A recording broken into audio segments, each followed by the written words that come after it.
Okay, Chris, can you? Now I can hear you. Thanks. Good. Okay. So it's 2:02. We've got a group in the room, and then we've got just a couple people online. We're recording this meeting, and we had talked about this earlier here in the room. All of the recordings of these technical advisory committee meetings are posted on the GSA's website, so you can go back and look at them all. So I think we'll go ahead and jump right in. So this is the Merced Subbasin GSA's Technical Advisory Committee for May 23rd. Let's do a round of introductions for the committee members in the room, and then we'll go for the couple of people we have online. And because this is a Brown Act committee, all of the committee members who participate have to participate in person these days. And so I'm Lacey McBride with Merced County. Clayton Ravino, farmer in Stevenson. Mike Brazil, farmer in Stevenson. Brad Samuelson with Sandy Mush and Chore. Clark and Harmon, Clayton Water District. Brian Vandenberg, Executive Director, Merced County Farm Bureau. Great. And then online, Chris Hebner with EKI. and Peggy, do you want to introduce yourself?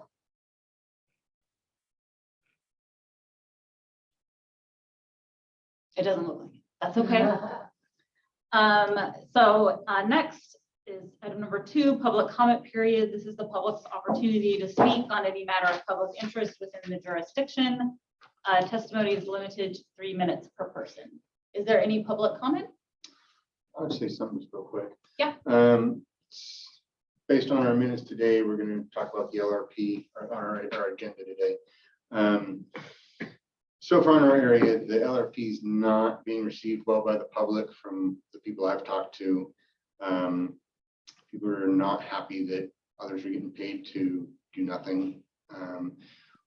There's an interest in the current metrics and the feedback of what's actually taking place, how much this is costing, and what's the actual benefits.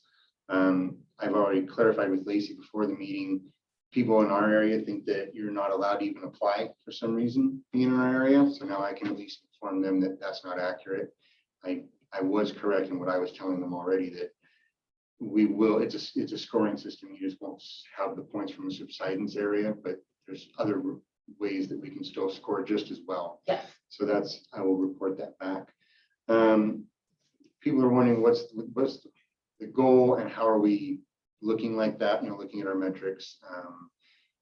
The others in our area have tried to impress upon me again that I bring up that the GSA might want to shift its narrative.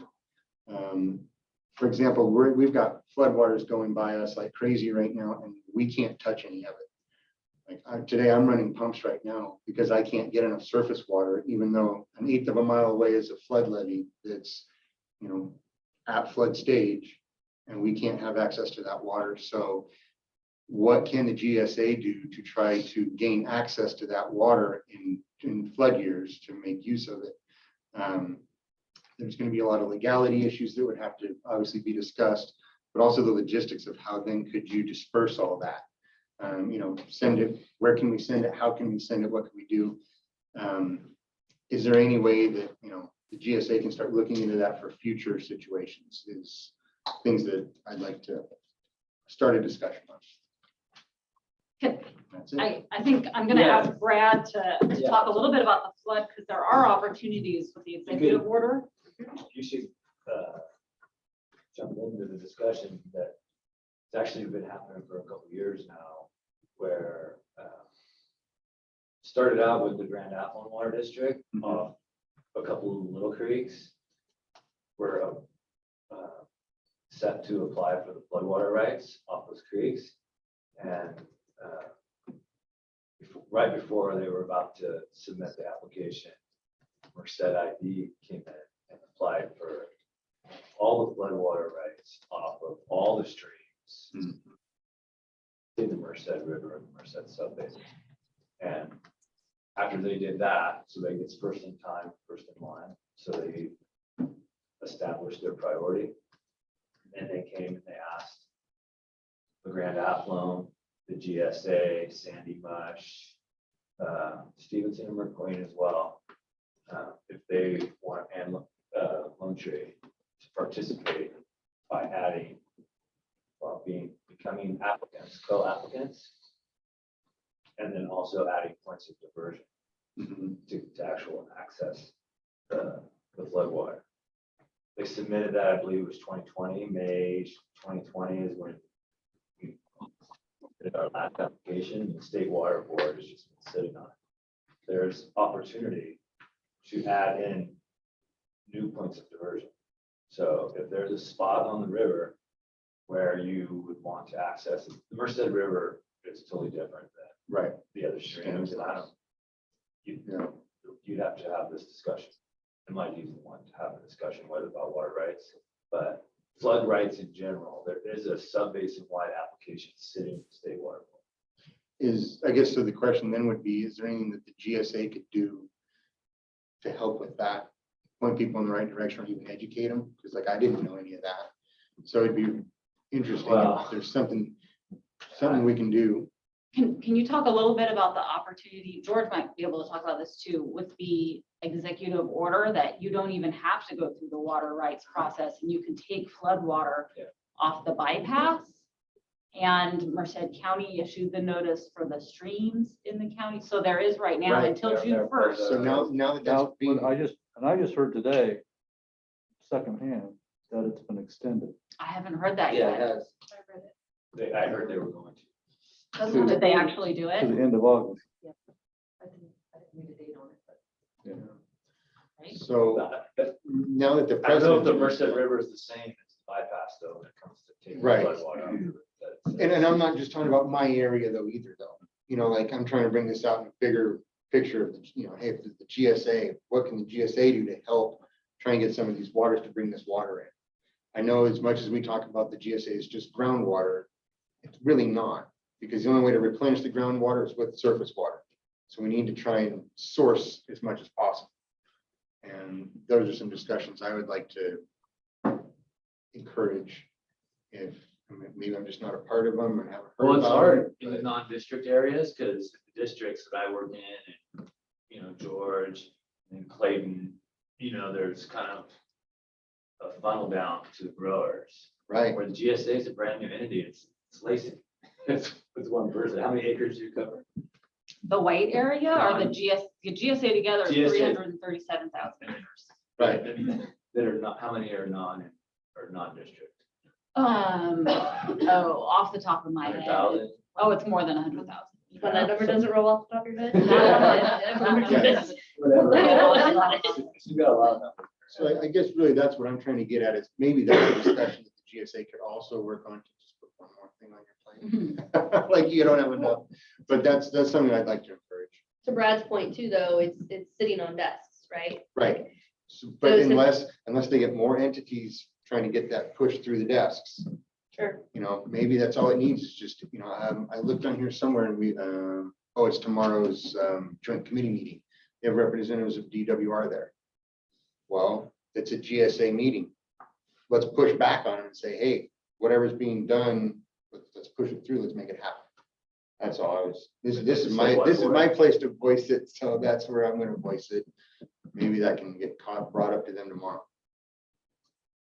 I agree with you. I think, we've had a little bit of discussion out in our zone. But it seems to me like, we're incentivizing a lot of putting the ground out, but we're not incentivizing bringing more water in. And so, aside from the land fallowing program, maybe there's something that we can work with the GSA to bring additional waters in. We got a pump going, but it's very costly. Right, And, I could probably accumulate more water than I'd be able to use. And so, but for the good of the GSA, it's good that I bring the water in, but my finances only go so long, right? And Right. so it's not that I don't want to bring the water or don't have the ability and the facilities and the rights and all that stuff. It's just, I can't afford it. And the rest of the, GSA needs the water to be brought in, but if I'm limited by, my pocketbook, I gotta buy other stuff too, besides buying water for the rest of the county. So, besides just the land repurposing, maybe there's an opportunity for some of the funds that would be, you know, if it's an acre foot to an acre foot. And I know that that's from the state, but maybe there's some way to work it to where you can split your credits with the GSA or something like that if, you know, if the county kicked in a certain point, because they're buying acre feet to put you out of business. So why not buy acre feet to keep the economy going? I agree. And maybe that's the next project after the LRP. It's just a thought. It just seems like in every county, so much incentive to put everybody out of work. And when you bring water in, then you have, you know, you get to keep your employees and everything going. Yep, And, I you know, agree. Hopefully make more money and recharge the water. You know what I'm saying? That's the important thing, is to bring the water in. So let's bring in the water, right? Well, we don't need to spend much money on basins if we just take everybody back to doing surface irrigation. Right, You know, and that distributes it a lot better than just having a basin here and a basin there. right. So I don't know. It's just something to think about. Yeah. You know, it's not my comment. Anybody else for public comment? Item number 3 is the minutes. They're from March 28th. We've got them. They were in the packet that was emailed out. Most of the items from the last one were discussion only. We didn't have a quorum then. We have George Park here, but we still don't have a quorum Oh, for this meeting. We're so close though, George. Yeah. You make us one person away. And if we had Larkin officially appointed, we would have a quorum. So we'll have to, no, we wouldn't. We still We get need 7. effective immediately. Yeah, we need 7 people. We need a replacement. Well, wasn't at that meeting, so I can't really comment on the minutes. Yeah. One way or the other. So even though we haven't had quorums at the meetings, we still keep the minutes and we still make edits if any of the committee members who read the minutes say, oh, something's wrong or needs to be changed. And so let us know if something needs to be changed in the minutes. Danielle keeps the minutes and we'll move on. Our item for discussion today is the 2023 land repurposing program. We have Chris Hefner here, who's going to walk us through some of the changes between the 2022 program and the 2023 program. We have the application template agreement and frequently asked questions that's available on the website for the public. And it's also printed out for the committee members here in the room. And I think maybe I'll just hand it over to Chris. I think he does have an item or so to kind of get some feedback from this committee. And again, even though we don't have a forum to make an official recommendation, we do bubble up the discussion that happens in this committee up to for this one, it will go up to the ad hoc committee for the land repurposing program and beyond. So Chris, over to you, and I can make it available so you can share your screen here. Great. That was going to be my next request. Okay. All right. So can you see my screen? Yes. Okay. So as Lacey mentioned, I'm just going to talk through some of the updates for the land repurposing program that have been proposed and developed and discussed at the ad hoc committee and a little bit at the board level, but just presenting them here to the technical advisory committee to gain your feedback as well. Just rearrange this on my screen here. Okay. So as you know, the land repurposing program is a voluntary program where applicants fill out an application, and if the applications get scored and ranked by the GSA according to a sort of scoring framework, and the highest scoring applications are then sort of circled back to by the GSA to enter into an agreement. So another piece is the agreement itself, a template agreement. Then there's an FAQ, which is just an informational document that sort of explains things in plain English, as opposed to the sort of legal jargon that's in the agreement itself. And then outreach materials just to sort of promote and publicize the LRP. So those are what we're talking about when we refer to the LRP materials. This slide here kind of sums it all up in terms of the proposed updates to the program for this second year. So there are a number of changes to the application, to the template agreement, to the scoring framework, and then of course the FAQ document would be revised, you know, to reflect all of those changes. So starting with the application, you know, not all of these are really significant or substantial, but I'll just mention them anyway. Updating the dates for the solicitation period and for the baseline period. That's you know, 3 years prior to the year of repurposing. So in this case, the baseline period would be you know, water years 2021, 22, and 23, as opposed to 2020, 21, and 22. A little bit of wording changes to the sort of introductory paragraph on the application to just to emphasize to applicants that the, you know, priority for the MSGA is going to be, you know, those applications that achieve a high amount of water use at a relatively low cost. Updating the maximum duration of the program for applicants to 4 years, as opposed to the previous maximum of 5 years, now that we're 1 year into it, and the funding is set up to last for 4 more years now, as opposed to 5. There's a slight wording change here about, you know, what each application can include. Previously, we required applications to, you know, cover a set of contiguous lands, like lands that are bordering each other and adjacent to each other. We found that, you know, this was not something that we actually needed, and we were able to handle applications that covered non-contiguous lands, so we don't need that. But what we do need is for each application to cover lands that have consistent land repurposing details. That is to say, consistent in terms of the duration that they're proposing, the, you know, sort of pre and post repurposing land use, and the requested incentive payment amount. And the reason we need that consistency is so that a single score can be determined for, you know, for each application. And if there are applicants who, you know, have a variety of plans that they would like to, you know, apply for with, you know, different details, they're able to do that, but they would need to submit, you know, a single application for each of those different setups. Just adding an item for the owner of record so that there's no confusion about that.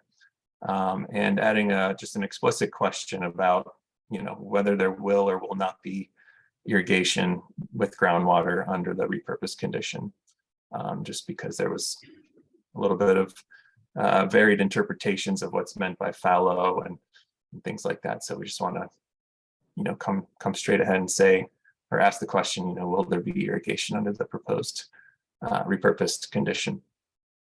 So that's really the changes for the application itself. It's still relatively short, you know, 2 pages, total of 10 sort of fill in the blank questions, and, you know, relatively easy to apply.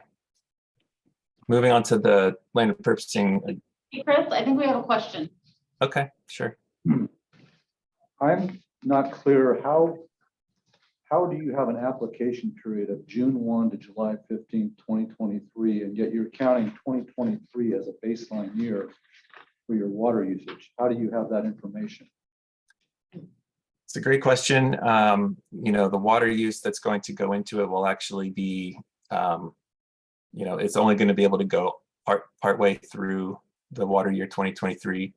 You know, at the time when we'll be scoring applications that come in, which would be sort of late July, you know, there will be about 3/4 of the water year will have passed by that time.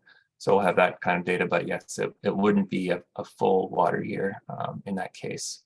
So, you know, as long as we're comparing apples to apples with all of the applicants and using the same period, you know, it's going to be, you know, consistently applied for that time period for all applications. But yes, it's it's not going to be the full 2023 water year.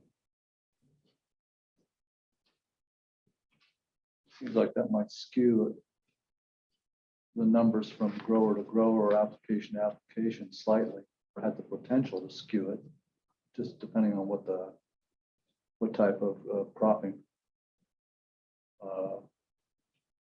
mix that the people have. I mean, there's some things that use more water earlier, and there's some things that use more water later, and it just doesn't seem like comparing apples to apples on that. Or if they planted very late, could change it up, or they planted really early.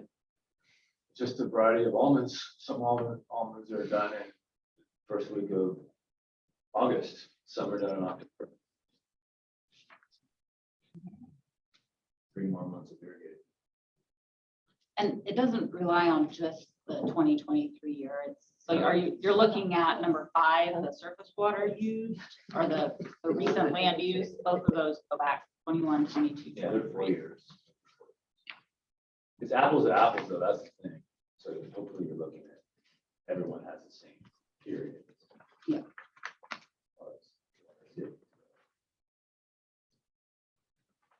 So those are the numbers that did shift forward with the new application round this year. So in the water year 2023, so this is the water year 2024 land repurposing. So the repurposing actually starts in water year 2024, and so October through September. In 2022's application period, that was water year 2023. And the dates that we were looking at for last year's application were 2020, 2021, and 2022 for land use and surface water application. Does the term of the contract runs through 2027 It depends or on, up to through 2027? it could, for this year's application could be as long as 4 years or as short as 3 years. So it could either be 3 years of repurposing or 4 years of repurposing. Did we have enough funding in the 218 to cover out that far?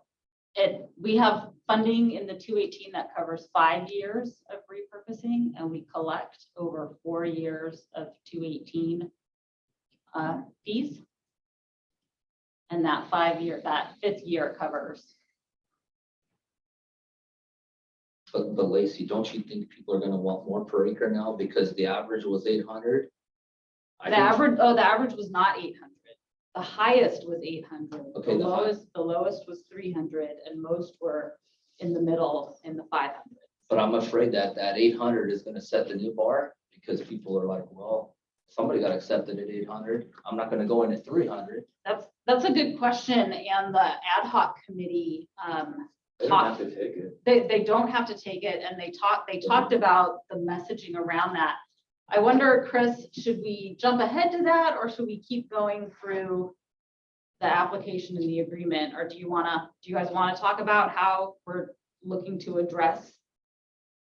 Yeah, it's up to you. I don't have a preference, whatever you would like to do. My fear is we think we have, funding through 27 on last year's numbers, but I think it's gonna be a lot more money going forward just because that 800 kind of set the number where people are all gonna shoot for. I don't think we'll have $300 an acre applicant this year, Mhm. but I could be wrong. Well, that 800 is down at the reason I think that scored was that it's in the high subsidence area. So the focus was on looking for acres down there.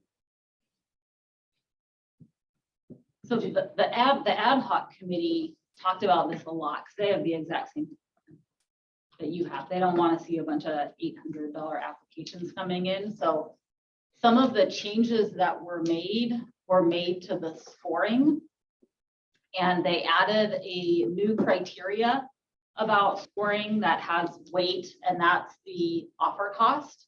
So the higher the offer per acre, the lower the scoring for a high offer.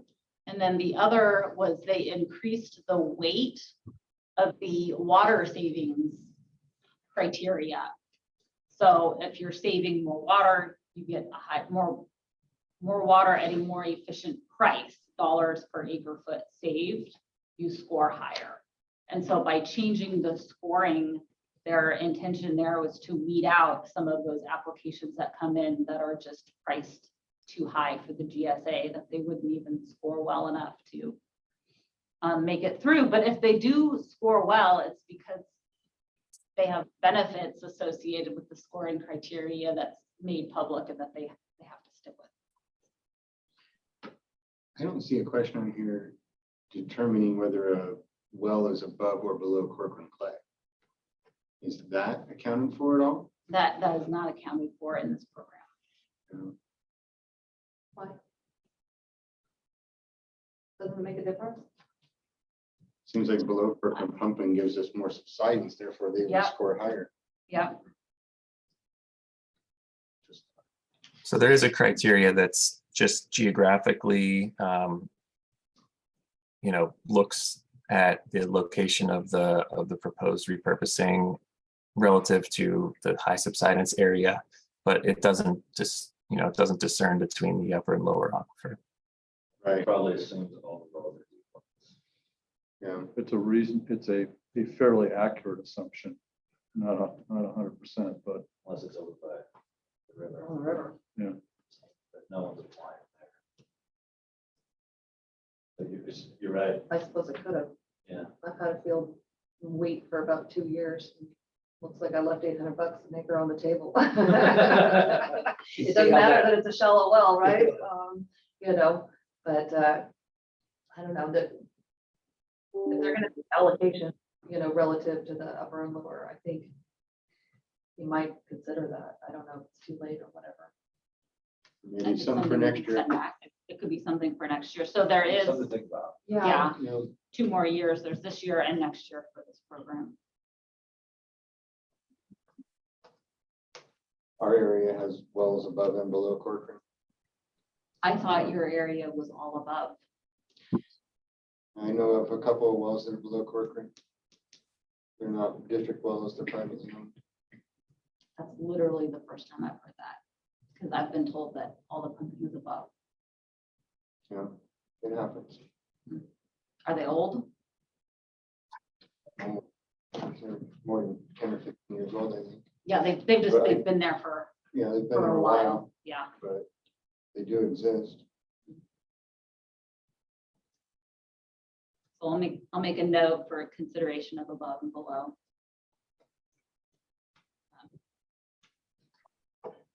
Well, So I guess I'll just jump a little bit to the right-hand section here about the scoring, since we already started to talk about that a little bit.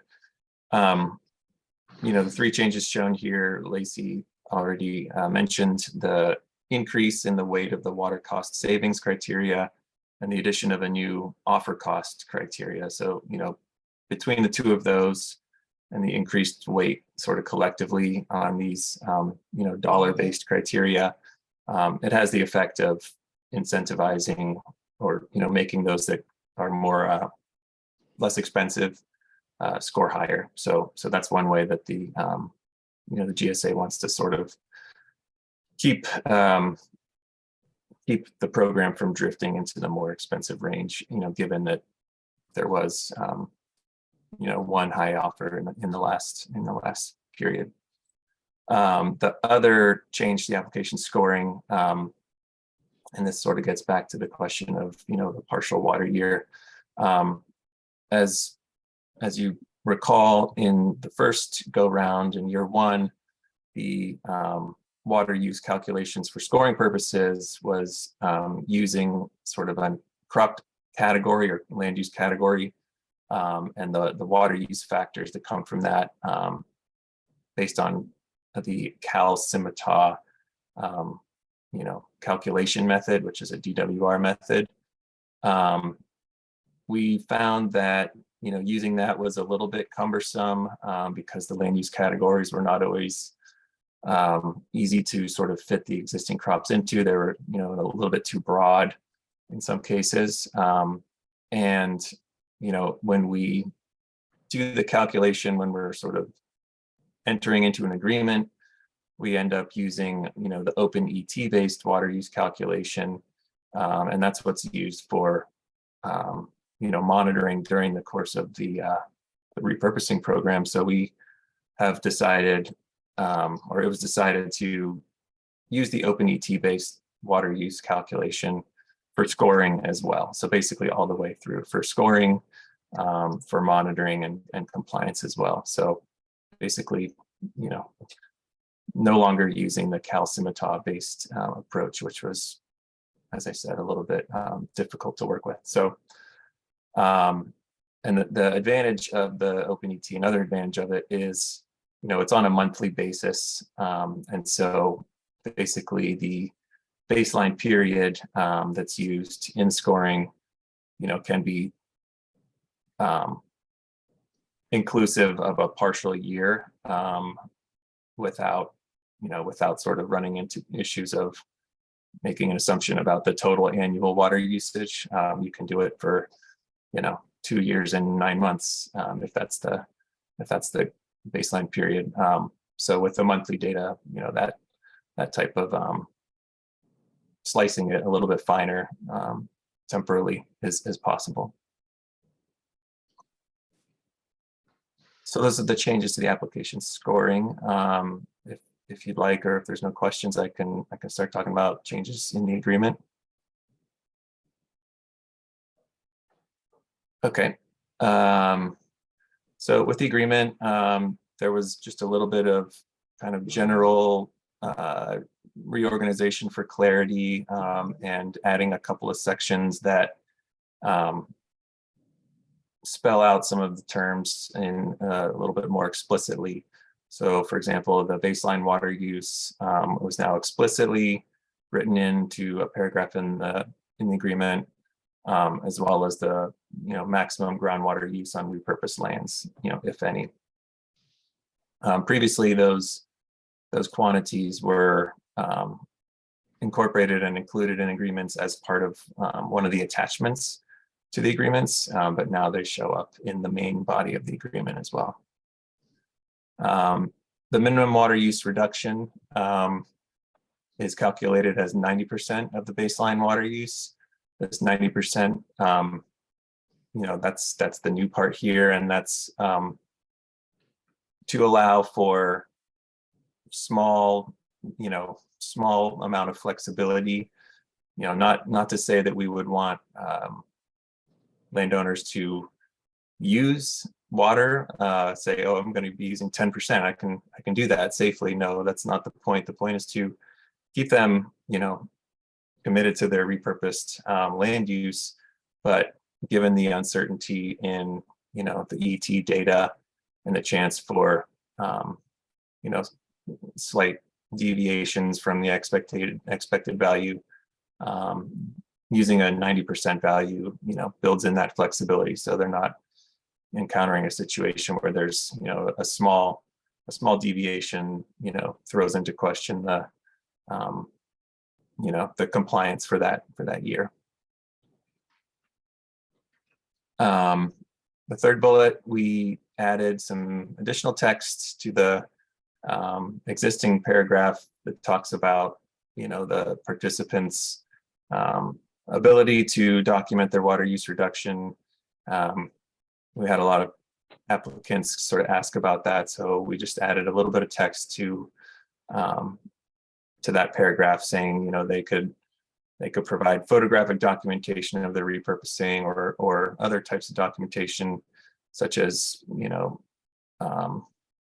photographs basically of their pumps being, disconnected from their irrigation lines or things like that,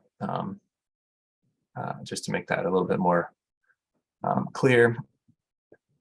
Another item that caused some questions in the last go around that we've addressed here is to clarify that, while there is a section of the agreement that prohibits participants from increasing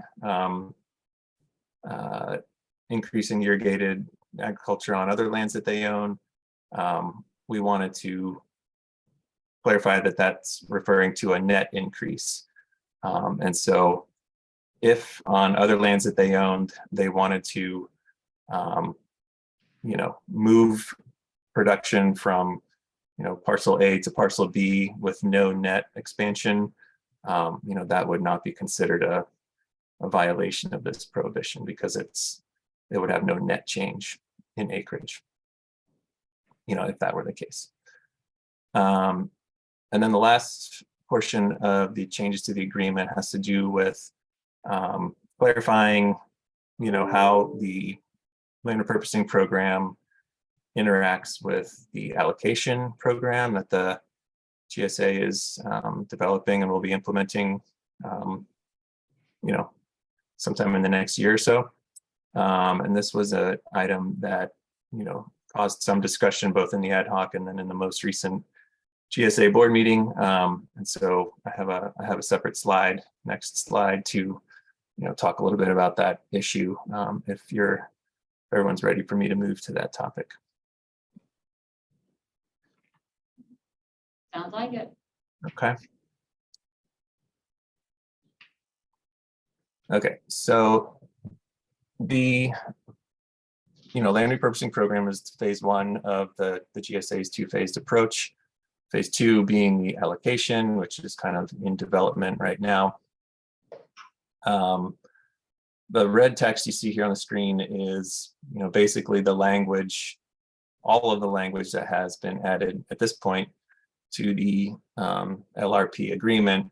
And it basically says that participating in the LRP shall have no effect on the classification of the property as irrigated or non-irrigated for purposes of any allocation program that might be implemented by the MSGSA. So if you participate in the LRP, obviously you're not irrigating for that period of time during, while you're in the LRP, but that wouldn't change the irrigated status that is used to see, sort of where your lands fall in terms of the allocation program. I believe that period for the allocation program is earlier, 2015 to 2020, I believe, or something like that.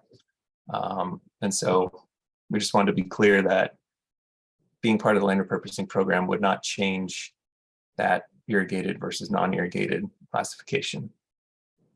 However, when we brought this up to the board most recently, some other questions arose. And so I've sort of listed them here under two columns, technical and non-technical considerations.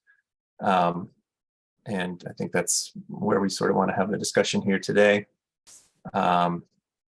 So, the items that were mentioned in the board meeting were, what happens to incentive payments, to those LRP participants who've signed contracts that extend into, past 2025 when a allocation looks like it's going to be in place.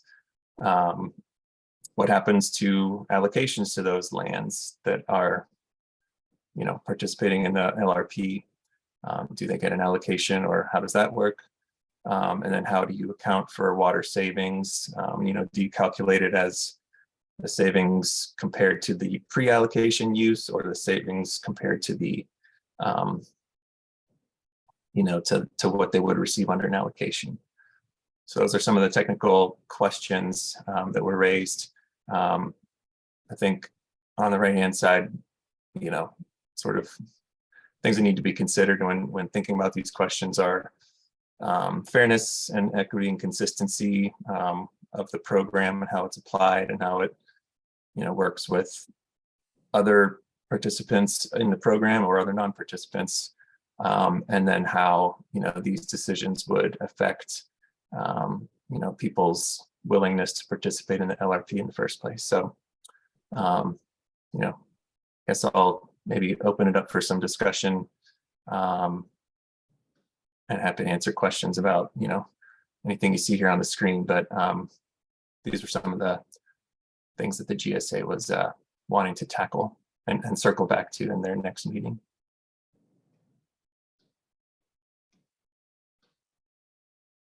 So basically it overlaps by like a year or two, depending on how long to sign up for. Exactly. And then what do we do with that water or the money that is in those 2 years per year? How are we gonna? Yeah, so there's Hmm. there's an if the GSA implements the allocation according to their resolution, it would start in 2026.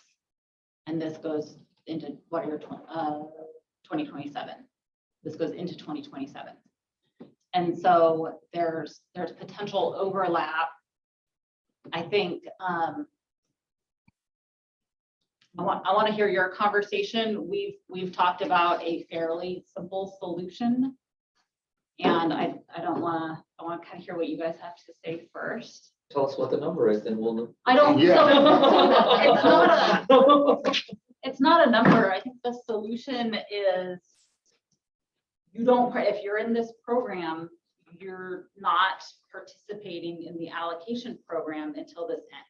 Yeah. So essentially, That's this right. program is buying your entire allocation when there's an allocation program. If your water savings is more than the allocation, you don't get paid more, you don't get paid less. If your water savings is less than the allocation, you don't get that extra water to roll it into your bucket into the next year. It's buying your entire allocation, and then when this program ends, you get your 5-year bucket just like everybody else. You don't start with any pre-allocated amount. You get it That's from the there. simple way to do it. Yeah, I think it's fair. You're buying them not to farm that year. You're buying all the water. You're buying their Regardless, allocation. technical yield, transition. Yeah. Whatever you call it. Just make it simple.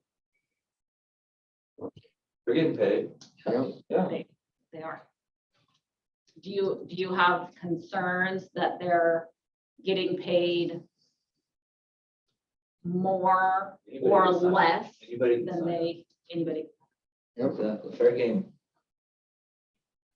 Everybody knows going into it, so what's the difference? I think it's kind of a gamble those last 2 years, right? You know, All and this so stuff. that, of course, no doubt about it. When you put your pants on, you're gambling. Right. Yeah. Well, you know, but the last couple of years, you know, I don't know. Don't you think the allocation is gonna be less than what we're pumping today? Oh, hell yeah. Then, Well, then it's a win-win for depending where the, you're at, I guess, right? I think it's gonna be pretty close to being flat line across, Yeah. maybe by half a foot or so, but it's not gonna be by 2 or 3 feet. I'm not worried about the money or the half acre foot of water. I think what you guys are concerned about is getting people to sign up. And so if they're apprehensive about it, then you're gonna get less applicants. Mhm. And so, Or if it's unclear. if it's unclear. Yep. And so, you know, I agree with you guys. If you're buying your water, you're buying your water and you're opting out for those 2 years and then you sign back up. Or you don't and you start farming or whatever, you know, but then you know where you stand when the whole allocation program starts again. I think it's gonna incentivize people to wanna sign up more because the allocation is gonna be less than what they have, what they're getting bought. Am I wrong on this? That's how I feel, Depends what you're growing. huh? That probably depends what you're growing. Depends on what you're growing and how much time they come to the realization that this is an opportunity too, right? Like pull your head out of the sand type of scenario. Yeah. Because we still have this. But by year, let's just say by year 2, 3, if the allocation comes out, they're not gonna be able to farm all the ground anyway. No. And they're still getting paid like they were farming. I think it incentivizes them more to sign up, especially people in, Once the allocation's real, yeah, you can't farm all your ground anymore. I think that's where it should have been You're gonna already. get paid, that's what Yeah, you're saying. So if you're gonna get paid not to farm. You're gonna- But you guys are on shallow, mostly shallow out there, right? Yeah, So if, you know. no, but I think there's a misperception here. So I live in Stevenson. I'm in the white area. It's not like that's all like Hollywood out there. It's- Right. It's, No, I it's, Hey, I'm in the society stuff, so Okay. I understand. yeah, because I live in Stevenson and I got ground in the white area. So Right. it's a little dot on this big map is Right, what Stevenson Merkeen is. right. you got all three, you got. So I got Merkeen, I got MID. I'm on like a little corner there that I'm a part of 3 different deals. So, Yeah, so George. So you're not in this part of this you start out in 26, you're gonna have your 5-year rolling bucket. Every year, your bucket renews, right? Yeah, every year, what you used gets dropped out of your bucket, and the next year's allocation gets dumped And into your bucket. you're getting, so then, and that next year's allocation has a slightly reduced transition water that you're working with the next. If they have rules, it would probably. So Yeah, those, the if you rules aren't start out always, with yeah. this here, and you take the first 2 years out of that, on that, your 5-year bucket, then I'm presuming you're going to form applicants is year 28 through. It's, yeah. 32. It's when not you're- that you're not gonna be like, just those 2 years are disappeared. It just starts. It's just, you're just starting now in year 28 with a 5-year forward look, right? Which everybody else has, but everybody else might have saved a little bit from there. Yeah. So everybody else has got 5 years forward looking, but they might have some from last year if they did. Yeah. That they. There's not gonna have any carryover. Yeah. Is that gonna be troublesome as far as the GSA is concerned to have some people, because right now everyone's basically It'll gonna be, be all done in advance. yeah, I mean, it's not gonna matter, right? You know, I'm trying to think of any legislation that could come in the future that might be troublesome with that, but I wouldn't think that's gonna be a problem. So, Yeah, I mean, as long as it we've stays got a- local. We've got a water accounting platform and Right. I'm pointing to Mike and he's gonna help test it. And that's gonna track all that. So everybody's 5-year bucket is gonna look different. Right, Depending on what your sources are, depending on how much you use. Remember, there's gonna be service water accounts too. right, So there's gonna be all kinds of it. yeah, it's, Probably there'll be groundwater recharge accounts where you have credits. yeah, and the only thing that we're, even thinking about is just, well, some people will have a offset cycle, but it shouldn't matter. It's all It 5 should years. just be ago. as easy as It's all, everyone it's all else. 5 years. Yeah. Everybody's Shouldn't on the matter. same 5-year cycle. But Yeah. you're starting out a little bit less, No right? carryover. You're starting out a little bit less, but you got paid for those 2. Yeah. Right. Yeah. So So it's, you just missed out. You're starting out with two, two of your transition years are less than what everybody else. Right. You're advanced two you're advanced 2 years. steps into Yeah. the transition water reductions.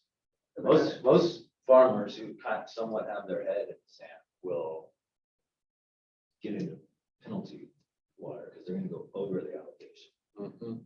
And that's what, unless you make the allocation extremely high, which they're kind of limited at 500. It will be a very painful sound we will hear. Collective sigh First across year. the county. Mhm.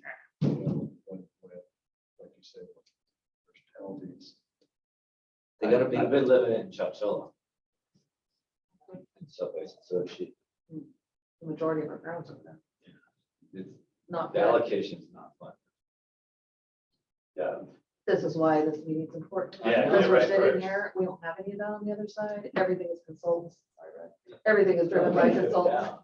And so it's like, you know, the bouncing around of ideas to Right. propel up. There's not a lot of farm input, so I realized, you know, it seems like a waste of time, but looking back on it, Madeira, God, it could have saved the county in a lot of respects, you know? But back to the allocation, so if you guys are on shallow groundwater, like we're on shallow groundwater, you know, it's possible that your allocation might be sustainable already of the transition water. And so those people might be sacrificing or getting paid less, I would say, you know what I'm saying, for the 2-year overlap. So that's where I'm saying you gotta gamble. You see what I'm saying? Because we don't know what the allocations are and everybody's gonna kind of go into it blind. So you might end up with people that are a little bit pissed off, you know, after getting the rules after the fact. And they're like, well, I already signed up for this. And it's like, hey, buyer beware, which I completely agree with. It's like, you gotta know what you're getting into. But if you're worried about applicants, that would make me hesitant on our farm because of our conditions. Mhm. But, And it, that's just our farm, so I'm not speaking, well, and quite a few farms in our district. yeah, and so we're talking about Almost everybody. this year and next year, Mhm. and an allocation, if it doesn't start until 2020 or, adopted in 2025, which is the timeline in the resolution, then you don't know. You are making this decision on a, Leap of faith. on a, Social. yeah, you have to make your own assumptions about your farming business. And it's hard. It's really hard to project out all this stuff when you don't know what the hell's going on and you've got permanent crops and then, it's really difficult. And Yeah. so, that would be my apprehension to any of this kind of stuff. Yeah. That should have done it 2 years ago, apparently. Well, and that's part of putting some of this language in. We had an applicant in the last round who was concerned that it was going to make his land be considered unirrigated. And the best we could say was, that's not what the board intended. As staff, we would not recommend that to the board, but we don't have anything in writing that we can give you that confirms that for you. So that's where that original language came in. And then this additional conversation about, okay, when the allocation does come in and there's some overlap, we should probably put in some additional language for that. And then that's where we don't have it written out yet because we're still wanting to get some feedback from you guys to talk to the ad hoc committee, and then that will go back to the board in June. And then the application period got pushed back 2 weeks. And so it's not going to open up June 1st, it's going to open up June 15th because the board will see basically these changes with allocation consideration on June 8th. So, But did you say earlier we might know our allocation in July? No, they're saying December. December, okay. I thought we were gonna know, because if we knew our allocation, solve all the problems. no, I'm saying your next meeting is in July. Trying to get out of that. Yeah, I really appreciate it. I have nothing I can tell you at this point. Your next meeting is in July, and Okay. I've got fingers crossed that the ad hoc committee will make some recommendations to the board that we could then bring to you guys. But I can't tell you. Yeah, they are working through some really hard conversations. And so they have to be comfortable before they bring them to the public, and then they can come here. It's really good that they're doing that. Yeah, so I hope you If they're see them working in through July. it. I hope you have those Yeah. conversations, but I can't. Exactly. Just got- It just got dropped and from the supervisor. yes, and there's just no, I don't know, there's no farm input over there. It's scary. It's gonna be interesting when the rubber hits the road. I think there's still 60% of the farmers don't even know this is going on. I think it's significant. So are you guys comfortable with the idea of two separate What programs? you came up with is how If you're in this, Yeah. you don't start your allocation, and then once you, the rolling average, you start at 0. yeah. Most people will probably be negative, but. Yeah. They'll be ahead of the game. Yeah. And you got paid. Yeah. I think it's gonna incentivize. Yeah. And that is on Chris's slide, a motivation to If it participate. tells you anything, Chowchilla is at 26 inches, right? What is this the first year or the second year? Second, What was their first year? 27.1. So it's gone down like an inch. Every year. Every year. And then sustainable yield is 0.13 or something like that, so just. 0.13 foot. Yeah, they're doing Yeah. that blanket across the whole county, so I'm rounded up with everybody that's Less than on a deep foot. wells. Less. Yeah.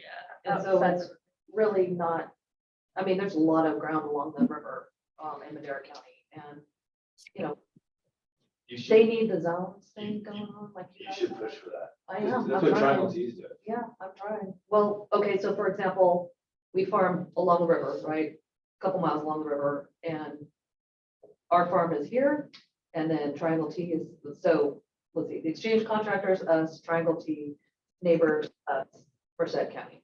So sustainable, not sustainable, sustainable, not sustainable, sustainable, all the way across. This, if you're just driving down the levee. So there, what I mean by that is zero allocation, to where you can unlimited pump, Of the exchange then, contractors. then 26 inches, then Triangle T's unlimited, then another 26 inches, and then Merced County's unlimited. Well, triangle is So, what- 0.3, point. On the upper, On the low. yeah, I'm talking about the upper.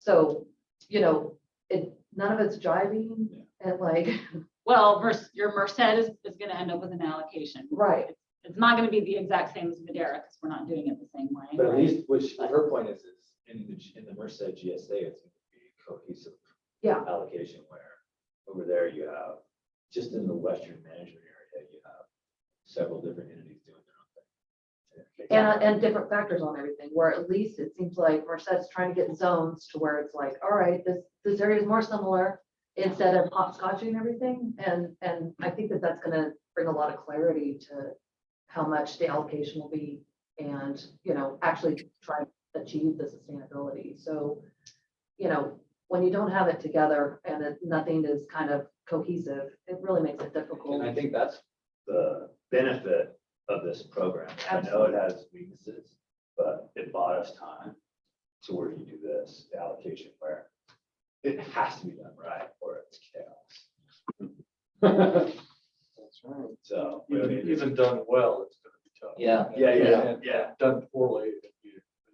If you don't trust in, if you Crazy, don't trust the every day. numbers, like from the satellites, algorithm, you're not able to trade real well. It says you can, but you get all these problems. So I appreciate the way Merced's going. Absolutely. But you need to go school them. It comes back to- She's like, No, thank you. It comes back together. yeah, I think but it's appropriate the way you guys are doing it. And it's beneficial to the county in the long term. It's beneficial to all of us farmers because, really what it boils down to is being accurate. And, whether you bought over here or bought over there, if you're accurate and trying to get sustainable, then that's really what it's about, right? So, It's not always gonna be fair, no, right? but as long as it reflects what's happening, then I think that that's what's important. And Yeah. so, trying to figure out the allocations for different areas, reflecting on what their conditions are is paramount. Domestic wells, subsidence. Yeah. All our programs that we focus towards preventing those two things. We're not doing that. State's gonna be here the whole time. Speaking of the state being in your hair, are any GSAs having the state come in and take over yet? And what's that looking like? Lacey and I were meeting this morning Yeah. with the state water board. There are 6 that were deemed inadequate, 6 whole basins, so it's many GSAs. So what's Mhm. happening with those? What are they being told? They're We're not rewriting, being they're very still specific. still rewriting the GSPs again to get approved by the state water board instead of DWR. So you go from DWR, who are like engineers that built the state water project, Right.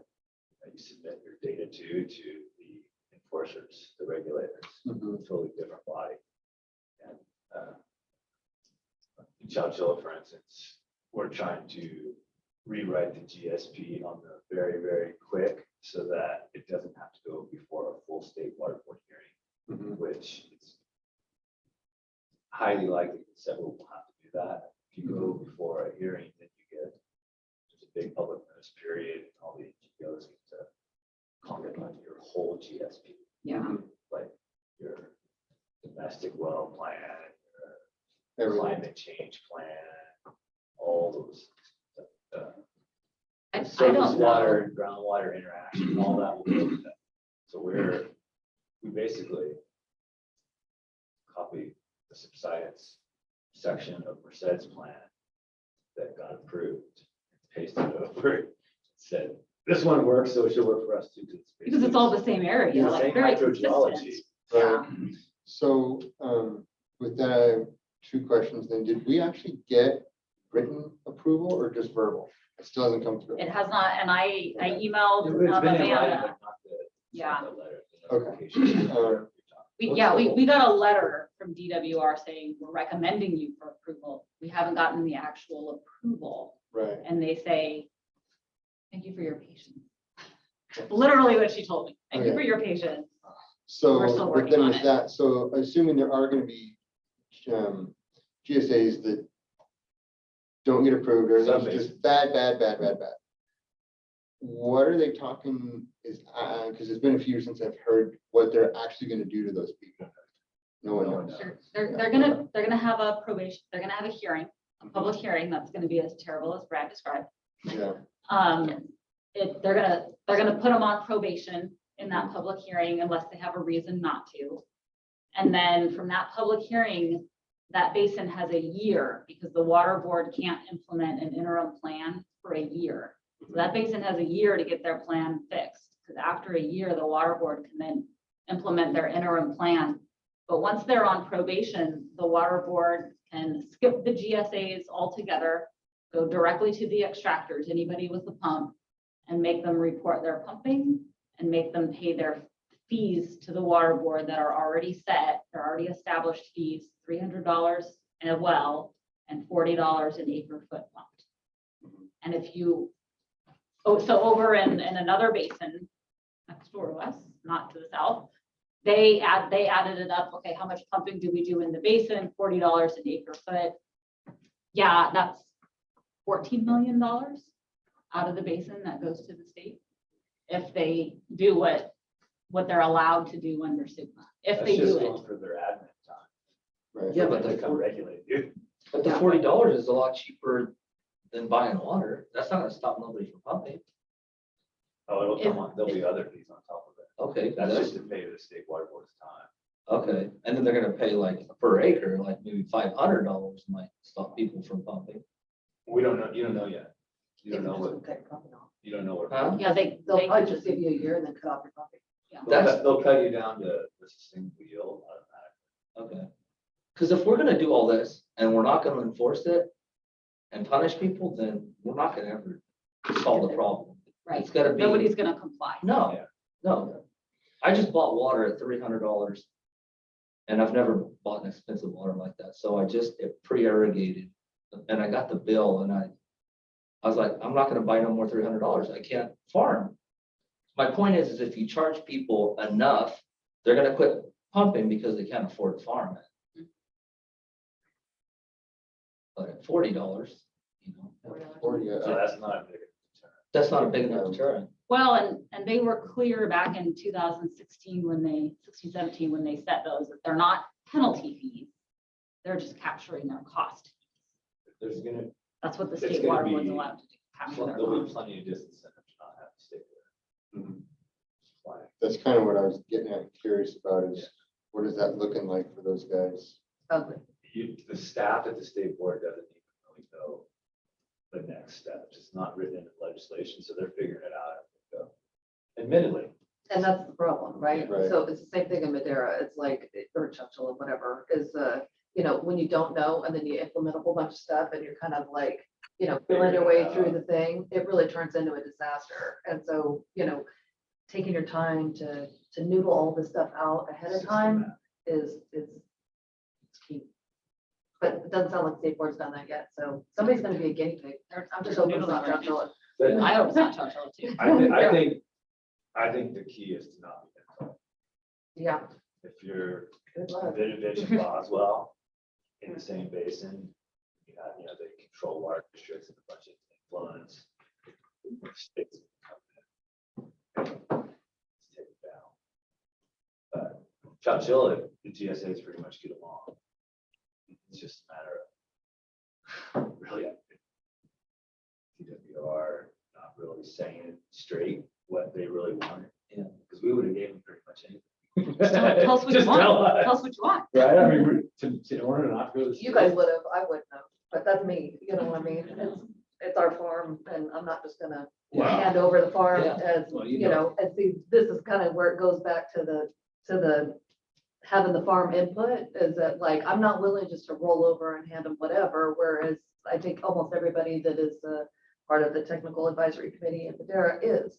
And I understand having to pass what you have to pass to get there. So you wouldn't have changed the Merced subsidence criteria?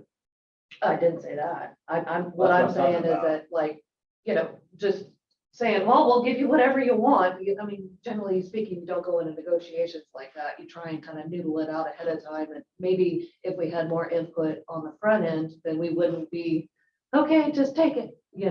And so having worked the steps out over here, or it seems like everybody's really trying to work the steps out ahead of time. It doesn't put you in that position where you're nailed to the wall and then have to just roll over and say whatever. Because that's the position that they're in. And I don't think, It may have way more to do up to 18 not passing. and if anybody would have asked if everybody can afford $215 an acre for funsies, Yeah. then, maybe they would have known not to push it to that much. That's where the farmers didn't show up. Well, Let's bring it back to the land repurposing program. So, Chris did, I think we got some good feedback on this allocation policy versus LRP program. What do you think? I agree. It seemed like there was general consensus that, the LRP should sort of continue as written. I mean, not as written, but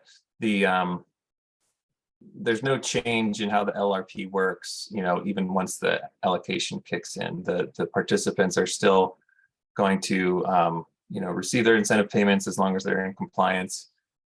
They would not have their 5-year bucket start to fill up with any allocations until they're out of the program. But once they leave the program, then they're sort of part of the allocation program with the 5-year buckets. That's kind of the takeaway that I got. I think we need to work on another, sort of sub-paragraph here that probably speaks to that. And then I also think that some language should probably be added to the allocation framework document, which is also kind of in development and not finalized yet. So I think it's appropriate to kind of mention the other program in each of these documents. So our document would mention the allocation program. The allocation document would mention the LRP and how they're going to coordinate. A good summary and makes a lot of sense. Okay, well, that's pretty much it for what I had to share. I mean, I do have a slide that just kind of shows the schedule. As Lacey mentioned, the plan for solicitation of applications this year would now be shifted to starting June 15th, and going for a month, although I'm starting to think that the I think you're board good. talked about having it go through July. Yeah, Okay, so June 15th through July 31st. And then, application processing and scoring, notification of applicants of whether they're approved, entering into the agreements in the remainder of August and September, and then the next year, water year starts on October 1st, and that's when it would be implemented. So that's pretty much what I had to present here. any other thoughts on the LRP program? Okay. I did want to mention, while we're talking about land repurposing, the Merced Basin submitted a multi-benefit land repurposing grant application to the Department of Conservation. So this money, it's a grant, $9 million would be the maximum award. It's a block grant that the GSA would get it, create their plan, and then sub-award it out. It would not fund this program. It would fund longer term, 10-year plus land repurposing. So we submitted an application in March, and then last week we were invited to interview with their evaluators, and we had an interview. We invited our partners, and we're partnering with the East Merced RCD, with River Partners, with Scene, who was doing some outreach here and would do outreach with this program. Great Valley Seed. Great Valley Seed, who produces the material for habitat and repurposing.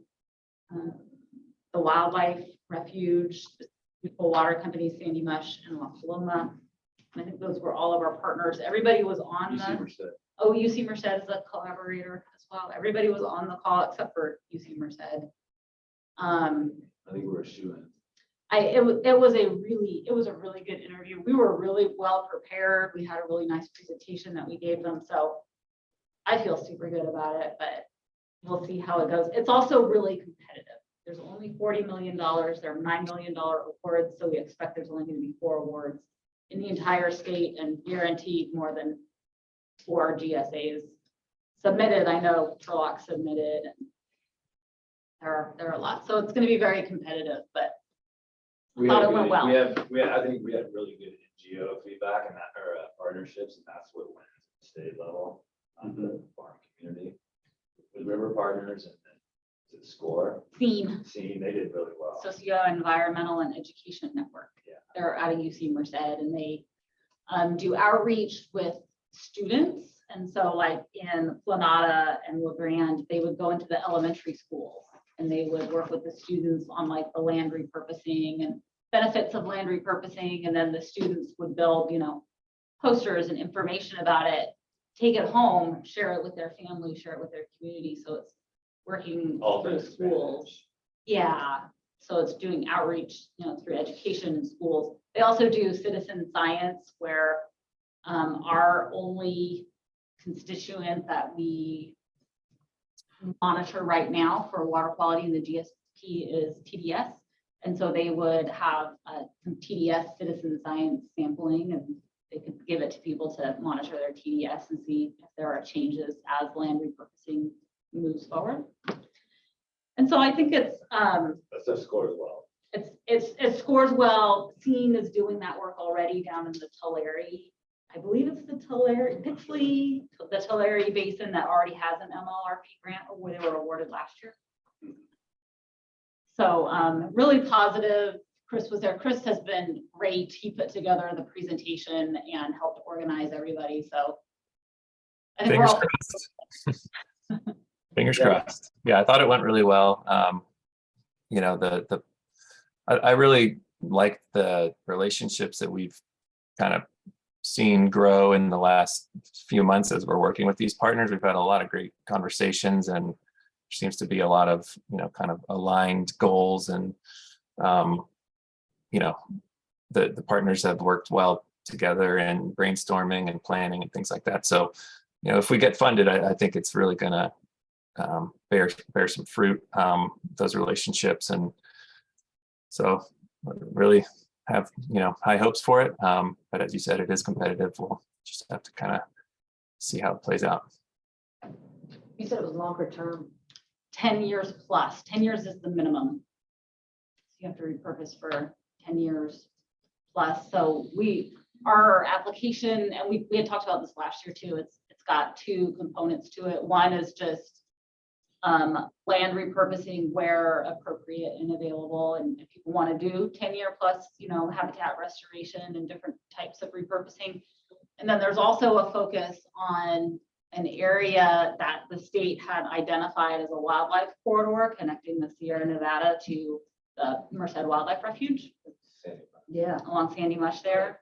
And we can kind of, scotch around areas that are already under easements out there. So it kind of gives us a head start. So there's interest in that. It's all voluntary. So those are 2 elements of that. When did he decide the grants? Who gets over? Do we know what the timeline is for awards? I think it's going to be in June. I think they'll make an announcement in June.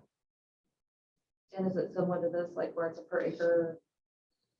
So we would create a multi-benefit land repurposing plan. And as part of our plan, we would decide what the incentives are, Where you target, where you target, what the deals are. yeah, what habitat restoration looks like. $9 million bucks is not gonna go far. It's When you're trying to retire land. Yeah. so And it's also trying to to create and develop a program that can sort of self-sustain beyond the period when grant funds are there, sort of build the capacity of the local, the RCD and other, land management, land use entities and agencies to, build something that's going to last. Attract. If there's gonna be following, it might as well be coordinated. You made an excellent on the call when you said that. It's gonna happen anyway, you might as well coordinate it. Along wildlife corridors. Yeah. things like that. So positive, hopeful for good news, and if not, then we've made a lot of good partnerships that will continue to The work draft over. award too for Prop 68. Yeah, so, that's the other thing. Yesterday, DWR announced the draft award for the Sigma round 2, and this was where everybody was eligible, even the not critically overdraft basins. $20 million maximum, and they were going to prioritize the not critically overdraft basins because they were not eligible in round 1. We got 7 million in round 1.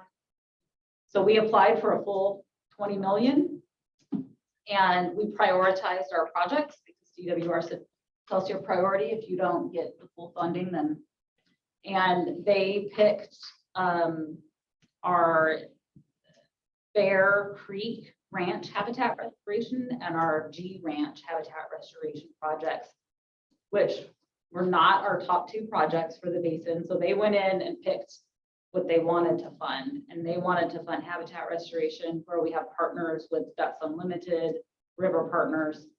So we got 3 million, and I think us and Oakdale Irrigation District and the Modesto Basin, I think we're the only 2 in the San Joaquin Valley that got. Wow. So Turlock, who's not critically overdraft, they didn't get anything, which is shocking. All over. Delta Mendota, Chowchilla didn't get We had some anything. great projects. We had Sacramento Valley, Yeah, really good projects. 0. and they didn't, yeah, it's And really having- amazing who did not get. having the Left of center partners with Sacramento, San Joaquin. Wildlife habitat Yeah, as opposed to like farmer recharge.